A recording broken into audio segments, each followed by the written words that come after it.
2. Ética, liberdade, igualdade e fraternidade. O nascimento da ideia moderna de humanidade.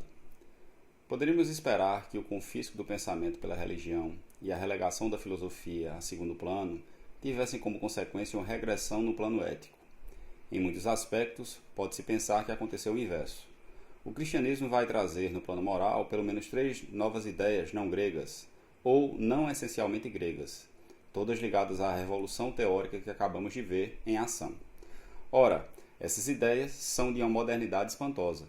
Não podemos de fato conceber, mesmo com enorme esforço de imaginação, o quanto elas pareceram perturbadoras para os homens da época. O mundo grego era basicamente aristocrático, um universo hierarquizado no qual os melhores, por natureza, deveriam em princípio estar acima, enquanto se reservavam ao menos os bons níveis inferiores. Não se esqueça que a polis grega se baseava na escravidão.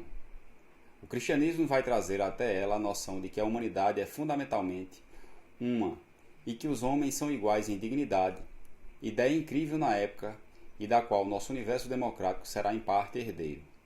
Mas essa ideia de igualdade veio de algum lugar e é importante compreender, bem como a teoria que acabamos de ver em ação trazia o germe, o nascimento desse novo mundo de igual dignidade dos homens. Mais uma vez, para lhe apresentar as coisas de um modo mais simples, vou me limitar a apontar 3 traços característicos da ética cristã, decisivos para sua boa compreensão.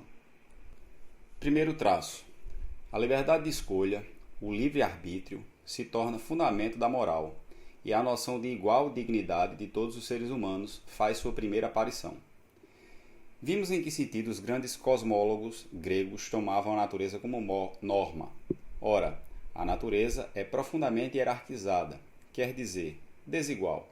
Para cada categoria de seres, ela desenvolve gradações que vão desde a excelência mais sublime até a maior mediocridade.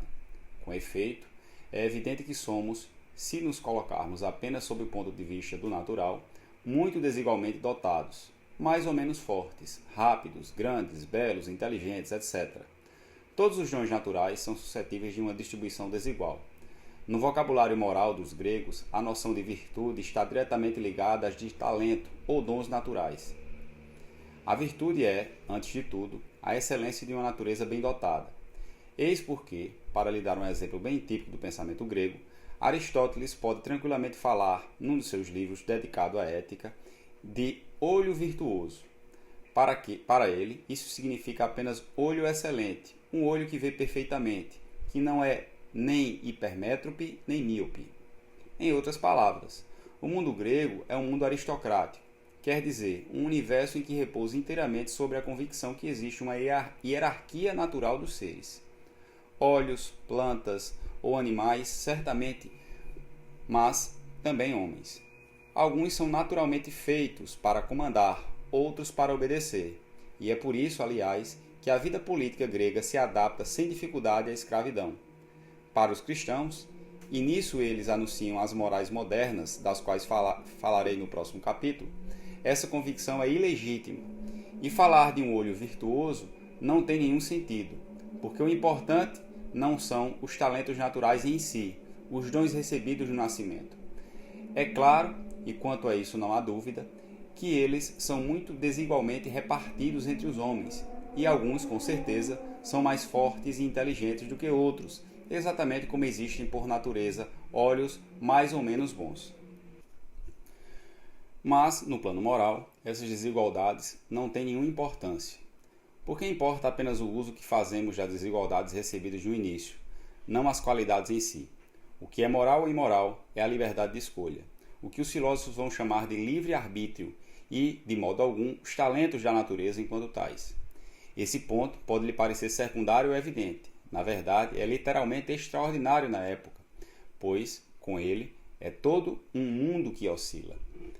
Para falar com clareza, com o cristianismo, saímos do universo aristocrático para entrar no da meritocracia, quer dizer, no mundo que vai, inicialmente e antes de tudo, valorizar não as qualidades naturais da origem, mas o mérito que cada um desenvolve ao usá-las. Assim, saímos do mundo natural das desigualdades para entrar no mundo artificial, no sentido em que é construído por nós da igualdade. Pois a dignidade dos seres humanos é a mesma para todos, quaisquer que sejam as desigualdades de fato, já que ela repousa desde então na liberdade e não mais nos talentos naturais. A argumentação cristã, que será retomada pelas morais modernas, inclusive as mais laicas, é, ao mesmo tempo, simples e forte. Substancialmente, ela nos diz o seguinte: existe uma prova indiscutível de que os talentos herdados naturalmente não são intrinsecamente virtuosos, que não têm nada de moral em si mesmos, e que todos, sem exceção, podem ser utilizados tanto para o bem como para o mal. A força, a beleza, a inteligência, a memória, etc. Em resumo, todos os dons naturais herdados no nascimento são, com certeza, qualidades, mas não no plano moral, pois todos podem ser postos a serviço do pior ou do melhor. Se você utiliza sua força, inteligência ou beleza para realizar o crime mais abjeto, você demonstra por esse fato mesmo que os talentos naturais não têm absolutamente nada de virtuosos em si.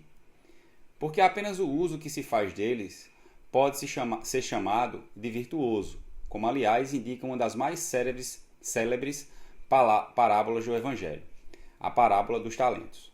Você pode fazer dos seus dons naturais o uso que quiser, bom ou mal, mas é o uso que é moral ou imoral, não os dons em si. Falar de um olho virtuoso se torna, portanto, um absurdo. Apenas uma ação livre pode ser chamada de virtuosa, não uma coisa da natureza. Assim é que partir de então do livre-arbítrio é posto no princípio de todo julgamento sobre a moralidade de um ato. No plano moral, o cristianismo opera, portanto, uma verdadeira revolução na história do pensamento. Uma revolução que ainda se fará sentir até na grande Declaração dos Direitos do Homem, de 1789, cuja herança cristã, nesse aspecto, é indubitável. Pois, talvez pela primeira vez na história da humanidade, é a liberdade e não mais a natureza que se torna o fundamento da moral. Ao mesmo tempo, como eu dizia há pouco, a ideia de igual dignidade de todos os seres humanos faz sua primeira aparição. Então, o cristianismo estará mais ou menos secretamente na origem da democracia moderna.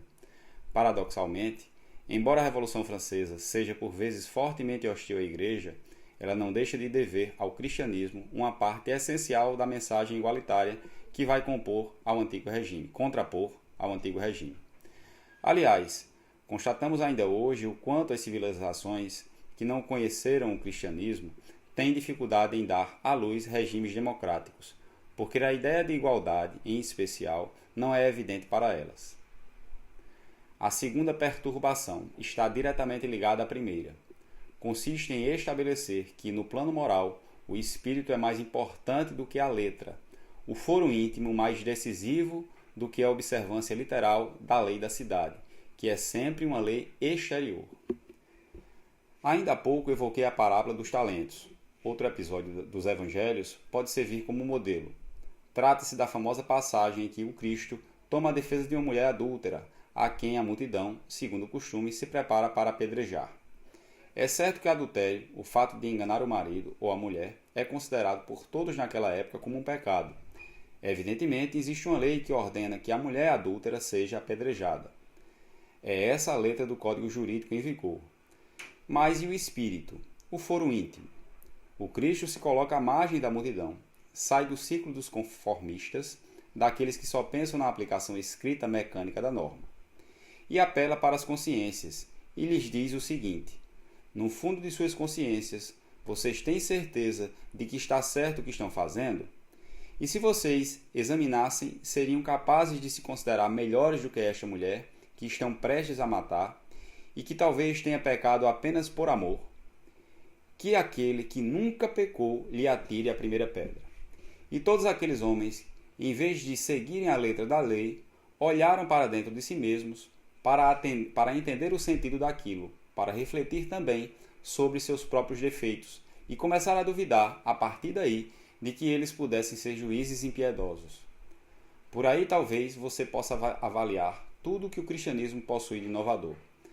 Não apenas em relação ao mundo grego, porém ainda em relação ao mundo judaico. É porque o cristianismo concede esse enorme lugar à consciência, ao espírito, mais do que à letra, que ele não vai impor praticamente nenhuma juridicidade à vida cotidiana. Os rituais despojados no sentido do tipo peixe da sexta-feira são invenções tardias, frequentemente do século XIX, que não têm nenhuma raiz nos evangelhos. Você pode lê-los e relê-los, não encontrará nada ou praticamente nada sobre o que deve comer ou não, sobre o modo como deve ser o casamento, sobre os rituais que é preciso realizar para provar e se provar ainda que é um bom crente, etc.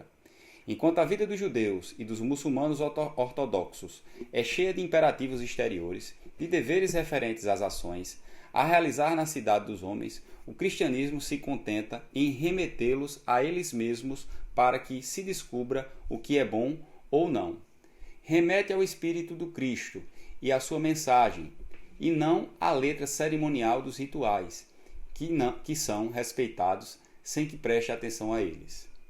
Também nesse ponto, essa atitude favorecerá consideravelmente a passagem para a democracia, o surgimento de sociedades laicas, não religiosas, na medida em que a moral se tornou, no que tange ao essencial, uma questão interior.